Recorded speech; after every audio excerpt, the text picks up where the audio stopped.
পাকিস্তানের হয়ে চরবৃত্তির অভিযোগে হরিয়ানার হিসার থেকে গ্রেফতার জ্যোতি রানী মালহোত্রা। তদন্তে চাঞ্চল্যকর মারাত্মক সব তথ্য উঠে আসছে। পাকিস্তানে ভিআইপি ট্রিটমেন্ট পেত এই জ্যোতি মালহোত্রা। আইএসআই এর সঙ্গে জ্যোতি রানী মালহোত্রার একাধিক বৈঠক হয়েছে। পাকিস্তানে গেলেই জ্যোতিকে ভিআইপি ট্রিটমেন্ট দেওয়া হতো। সে দেশে হাই প্রোফাইল পার্টিতে ডাক পেতেন জ্যোতি। পাকিস্তানের রাজার হালে জ্যোতির যাতায়াত ছিল। জ্যোতি মালহোত্রাকে গ্রেফতারের পর হাতে একাধিক তথ্য। জ্যোতির পাশাপাশি পরিবারের অন্য সদস্যদের ফোন বাজেয়াপ্ত করা হয়েছে। জ্যোতির ল্যাপটপ থেকেও বহু তথ্য ফাঁস।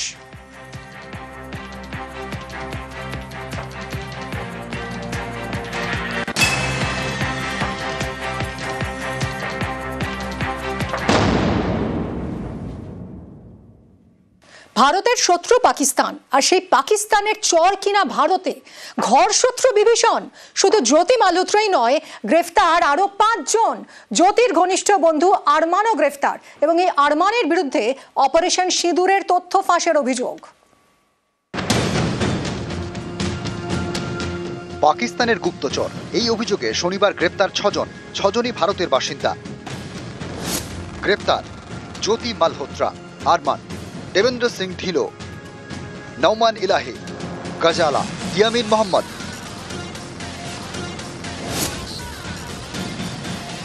ইউটিউবার, ট্রাভেল ব্লগার হরিয়ানার হিসারের জ্যোতি রানী মালহোত্রা।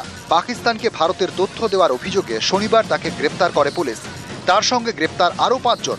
হরিয়ানার নুহের বাসিন্দা আরমান। তদন্তকারীদের অনুমান ধৃত জ্যোতির সঙ্গে সম্পর্কে জড়ান বছর 23-এর আরমান। পেহেলগাঁওয়ে হত্যা লীলা চালায় পাক জঙ্গিরা। সেই পেহেলগাঁও যান জ্যোতি মালহোত্রা। জ্যোতির ঘনিষ্ঠ আরমান। আরমানের বিরুদ্ধে অপারেশন সিঁদুরের তথ্য, পাকিস্তানে পাচারের অভিযোগ। सूचना के आधार पर एक युवक है अरमान, उसको गिरफ्तार किया गया है। उसके ऊपर ये शक था कि वो पाकिस्तान को सेना की व देश की अन्य खुफिया जानकारियाँ उपलब्ध करा रहा था। जबकि आक्रमण का युद्ध का टाइम था, तो उस टाइम वो ये सूचनाएं दे रहा, दो देश के लिए खतरा सिद्ध हो सकती थी। আরমানের পরিচয় ছিল জ্যোতির সঙ্গে। জ্যোতির সূত্রে ভারতে থাকা পাক হাই কমিশনের কর্তা দানিশের সঙ্গেও পরিচয় হয় আরমানের। ভারতে আসা পাকিস্তানিদের সিম কার্ড পাইয়ে দিত আরমান। আরমানের বাবার 2 আত্মীয় পাকিস্তানে থাকে। জ্যোতির মতো এই আরমানও পাকিস্তান গিয়েছে।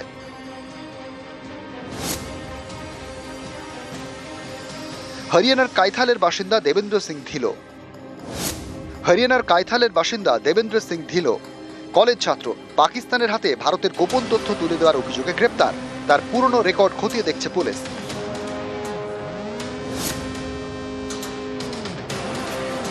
আইএসআই চরদের সঙ্গে সরাসরি যোগাযোগ। পাকিস্তানকে তথ্য পাচারের জল গড়িয়েছে হরিয়ানার পানিপথে। উত্তরপ্রদেশের বাসিন্দা নওমান ইলাহি থাকতো পানিপথে। একটি ফ্যাক্টরিতে বেসরকারি নিরাপত্তা কর্মী হিসেবে কাজ করত। পাক চর সন্দেহে তাকে গ্রেপ্তার করেছে পুলিশ।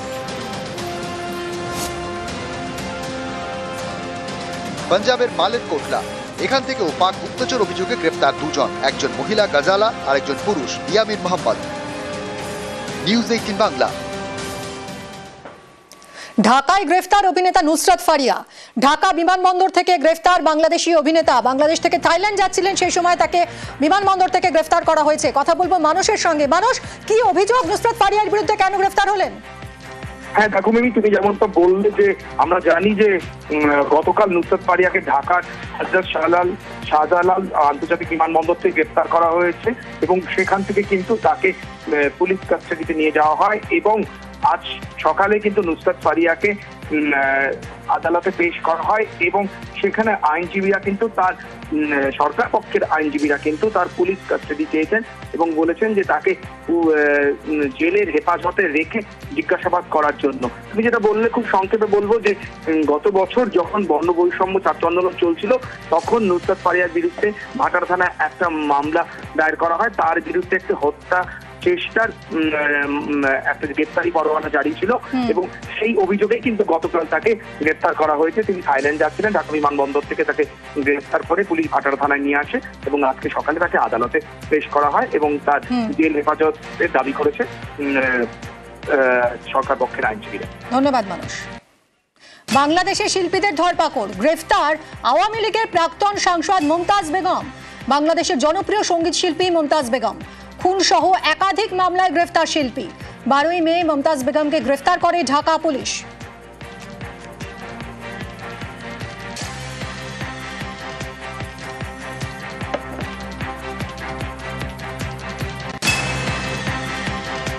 ইউনুস জামানায় বাংলাদেশ প্রশাসনের নিশানায় অভিনেতারা। শুধু নুসরাত ফারিয়া, মমতাজ বেগমই নন, প্রশাসনের রোষের মুখে পড়েছিলেন পরিমণিও। মারধর, খুনের হুমকির মামলা। বাংলাদেশি অভিনেত্রী পরিমণির বিরুদ্ধে গ্রেফতারি পরোয়ানা। কোর্ট থেকে জামিন পেয়েছিলেন পরিমণি।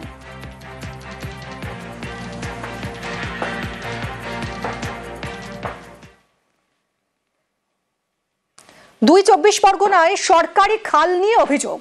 কুলতলিতে সরকারি খাল দখল করে দোকান ঘর তৈরি, আর মিনাখায় সরকারি খাল ভরাট।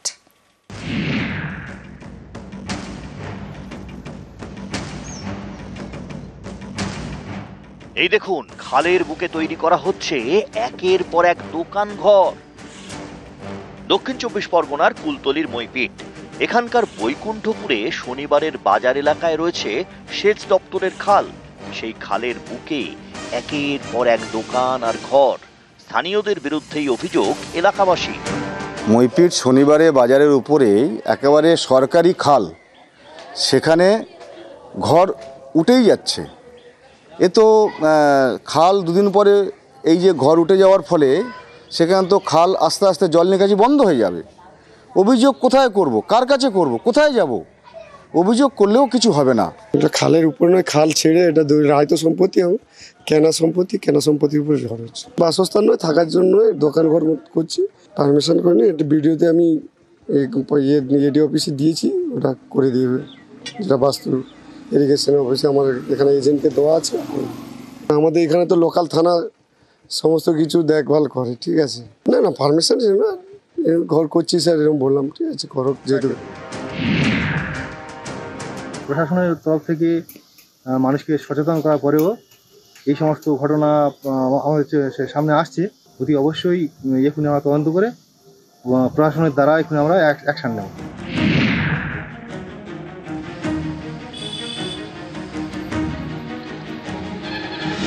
খালের জলে ফেলা হয়েছে মাটি অনেকটা জায়গা জুড়ে। এটা উত্তর 24 পরগনার মিনাখার বকচড়ার সরকারি খাল। গত 1 মাস ধরে এই খালের পাড়ে বাড়ি তৈরি করেছেন আবুল কালাম নামে এক ব্যক্তি। স্থানীয়দের অভিযোগ, বাড়ি তৈরির পাশাপাশি মাটি ফেলে খালের একাংশ বুঝিয়েও দিচ্ছেন তিনি। এমন চলতে থাকলে এলাকার নিকাশি ব্যবস্থা বন্ধ হয়ে যেতে পারে। যেভাবে কনস্ট্রাকশন তৈরি করছেন, তাতে নতুন করে ওই খালের ওপরে টোটাল প্রায় 30-35টা গ্রামের জল ওখান থেকে সরবরাহ হয়। খালটা একদম পুরো বন্ধের পথে। 150 বছর আগেকার বিল্ডিং, এটা পুরনো হয়ে ভেঙে পড়ে যাচ্ছে বলে ভেঙে আবার নতুন করে করা হচ্ছে। এ তো কোনো খালের দিকে যে মাটিটা রাখার জায়গা নাই বলে একটু রাখা হয়েছে। ওটা আমরা কাজের শেষে ওটা পরিষ্কার করে নেব। এখনো পর্যন্ত এই ধরনের কোনো ইনফরমেশন আমার কাছে তো আসেনি বা কেউ বলেও নি। এটাকে আবার তদন্ত করে দেখছি, দেখে যদি সত্যিই যদি এরকম কিছু ঘটনা ঘটে থাকে অবশ্যই আমি আইনানুগ যা ব্যবস্থা নেওয়ার আমি বলে দিচ্ছি। উত্তর 24 পরগনা থেকে অনুপম সাহা ও দক্ষিণ 24 পরগনা থেকে অর্পণ মণ্ডল, নিউজ 18 বাংলা। তপসিয়া থানা এলাকার অনেক জায়গায় নিকাশি বেহাল। বৃষ্টিতে জমা জলের দুর্ভোগ। সমস্যা সমাধানে নিকাশিতে নজর কলকাতা পুরসভার। ইএম বাইপাসের ধারে আনন্দপুর থেকে 55 গ্রামের মধ্যে ভূগর্ভস্থ নিকাশি নালার কাজ শুরু হয়েছে। এর জন্য 12 কোটি টাকা বরাদ্দ করছে পুরসভা। তাদের দাবি, এতে জমা জলের দুর্ভোগ মিটবে।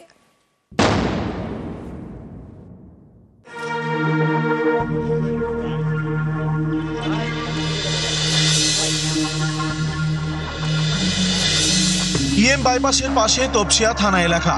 এখানকার বিস্তীর্ণ এলাকার বড় সমস্যা নিকাশি। বৃষ্টি হলেই রাস্তায় জল, বর্ষায় জমা জলের দুর্ভোগ চরমে। এই সমস্যার সমাধানে নিকাশিতে নজর কলকাতা পুরসভার। রাস্তা ইতিমধ্যে কমপ্লিট করেছি এবং এই মুহূর্তে সেখানে আন্ডারগ্রাউন্ড সোয়ারেজ আমরা করছি। সোয়ার ট্রিটমেন্ট প্ল্যান সহ ওখানে আন্ডারগ্রাউন্ড আমরা সোয়ারেজ করছি। প্রত্যেকটা গলিতে আন্ডারগ্রাউন্ড সোয়ারেজ হবে এবং বাকি যে অংশটুকু থাকবে সেটাও আমরা আগামী বছর কেআইপি প্রজেক্টের মধ্যে ধরেছি। পুরো অঞ্চলটাকেই আমরা আন্ডারগ্রাউন্ড সোয়ারেজের সঙ্গে যুক্ত করব এবং রাস্তাগুলো তৈরি করব। সায়েন্স সিটি থেকে রুবির দিকে যেতে ইএম বাইপাসের ধারের এলাকাগুলি কলকাতা পুরসভার 108 নম্বর ওয়ার্ডের মধ্যে পড়ে। এখানকার নিকাশি ব্যবস্থা উন্নত করতে 12 কোটি টাকা বরাদ্দ করেছে কলকাতা পুরসভা। গুলশান কলোনি সহ বিভিন্ন এলাকায় ভূগর্ভস্থ নিকাশি নালার কাজ শুরু হয়েছে। বাইপাসের ধারে দীর্ঘ এলাকায় এবার জমা জল থেকে মুক্তি হচ্ছে ভূগর্ভস্থ নিকাশি নালা, আর তার জন্য পরিষেবা পাবে সাধারণ মানুষ। এবার আর বর্ষাকালে জমা জল পেরিয়ে স্কুলে বা অফিসে যেতে হবে না। দীর্ঘদিনের এই দুর্ভোগ থেকে মুক্তি পাচ্ছে বাইপাসের ধারের বাসিন্দারা। बरसात से पहले कंप्लीट हो जाए तो पब्लिक को बहुत फायदा होगा, एकदम खुश रहेगा। इससे अच्छा क्या चाहिए हमको। স্থানীয়দের দাবি, প্রায় 20 বছর ধরে ইএম বাইপাসের পাশের এইসব এলাকায় বসতি গড়ে উঠেছে। যত দিন গিয়েছে ততই জনসংখ্যা বেড়েছে, তৈরি হয়েছে একের পর এক ফ্ল্যাট রাস্তা। অভিযোগ, দীর্ঘদিন ধরে এই এলাকার নিকাশি ব্যবস্থা বেহাল। বর্ষায় নোংরা জল পেরিয়ে যাতায়াত করতে হয়, জমা জল থেকে নানা রোগও ছড়ায়।